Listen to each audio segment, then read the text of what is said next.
同款是一阵意外来看，昨伫咧台北市内湖这个所在呢，有一个学生咧软巷仔的时阵，虽然讲有行伫咧斑马线顶头，也毋过要是互机车甲弄着。家长甲警方报案，讲这个骑士呢是无让过路人。警方表示讲会调画面出来看，分析事故的责任，才判断敢要开罚。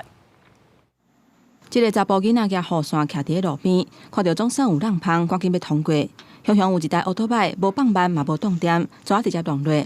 这个囡仔轰撞到了后，有爬起来，不过离开的时阵一直咧回头看，嘛一直咧望伊的脚头有。这单行道车的速度都很快，然后这边那个转弯过来的时候，常常在这个地方发生那个碰撞。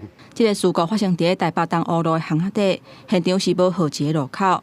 当地居民讲，遐较早都捌发生过袂少的车祸。这一届，这个学生伫咧23早起7点外去上课的路顶去互弄着，家长事后嘛有带这个囡仔去报案。前车头去撞击到行人穿越道上东向西行走之学童右侧身体而肇事。在这里提醒用路人驾驶车辆行经行人穿越道时，务必减速慢行。这只刚弄着的奥多摆车顶嘛有载囡仔，车祸的时阵嘛跋倒着伤，不过因为涉及路口无停让，警方理清责任了后，会判断敢是要裁罚。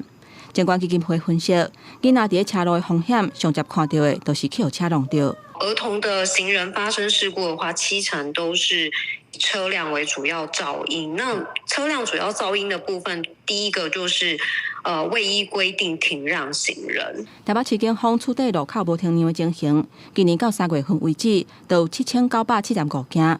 除了汽机车无守规矩以外，伫新北市中和嘛有过路人违规过回条线，有骑士专咧跋倒。行人穿越道路时，机车骑士见状刹车不及致摔。本分局呼吁行人勿随意穿越道路，务必遵守交通规则。无论是过路人、骑车、驶车的，用路的观念拢要加强，才当全面维护交通的安全。公视新闻台北新北报道。